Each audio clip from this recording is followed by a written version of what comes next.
Halo teman-teman, kali ini kita akan mendaki ke Gunung Muria. Gunung Muria, sebuah gunung yang kini tak lagi aktif. Tingginya sekitar 1600 mdpl, dikelilingi oleh hutan lebat dan desa-desa yang masih memegang erat tradisi leluhur. Gunung ini tak hanya terkenal karena keindahan alamnya, tapi juga menyimpan cerita mistis dan sejarah penyebaran Islam di tanah Jawa. Konon, dahulu kala, Gunung Muria pernah terhubung langsung dengan Gunung Lawu dan Gunung Merbabu. Namun, karena pergeseran bumi dan peristiwa alam besar, wilayah ini terpisah dan membentuk daratan yang kita kenal sekarang. Masyarakat setempat percaya gunung ini adalah penjaga pesisir utara, menjadi tempat bersemayamnya roh para leluhur dan tokoh sakti. Gunung Muria erat kaitannya dengan Sunan Muria Raden Umar Said, salah satu anggota Wali Songo. Beliau berdakwah di lereng Gunung Muria, mengajarkan agama Islam melalui cara yang lembut, kesenian, pertanian, dan kehidupan sehari-hari. Masyarakat diajak bercocok tanam, memancing, dan berdagang, sambil mempelajari nilai-nilai keislaman. Metode dakwah ini membuat ajaran Islam mudah diterima oleh penduduk yang kala itu masih memegang kepercayaan lama. Beberapa cerita dari penduduk lokal menyebutkan adanya pasar setan, pasar gaib yang hanya muncul di waktu-waktu tertentu di hutan pegunungan. Air ajaib, mata air di lereng gunung yang dipercaya bisa menyembuhkan penyakit.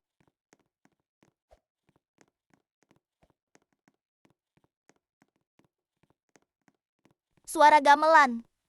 Kadang terdengar alunan musik gamelan di tengah malam dari puncak gunung. Konon dimainkan oleh makhluk halus.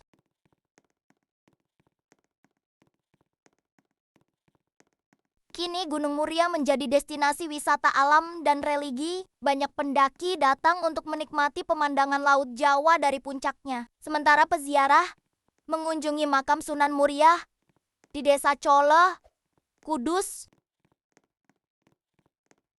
Cerita rakyat Gunung Muria. Berikut versi dongeng yang sering diceritakan orang tua di Kudus. Dahulu kala, di lereng Gunung Muria, hiduplah seorang pemuda bijak bernama Raden Umar Said. Ia dikenal sebagai sosok yang ramah dan pandai bergaul. Warga setempat saat itu masih menganut kepercayaan lama dan sulit menerima ajaran baru. Suatu hari, ketika musim tanam tiba, banyak warga mengeluh karena sawah mereka kering. Raden Umar Said lalu naik ke puncak gunung dan berdoa. Tak lama, hujan turun, membasahi sawah dan kebun. Sejak itu, warga percaya ia adalah orang pilihan Tuhan. Raden Umar Said tidak memerintah dengan keras. Ia mengajak warga menanam padi bersama sambil bercerita tentang kasih sayang dan keadilan. Ia pun memperkenalkan lagu-lagu yang indah, mengajarkan doa dengan irama gamelan. Tanpa terasa, ajaran Islam mulai meresap dalam kehidupan mereka. Hingga akhir hayatnya, Raden Umar Said dimakamkan di lereng Gunung Muria. Konon, pada malam-malam tertentu, aroma bunga harum semerbak menyelimuti makamnya, seolah menjadi tanda berkah yang tak putus bagi tanah Muria. Gunung Muria di masa kini.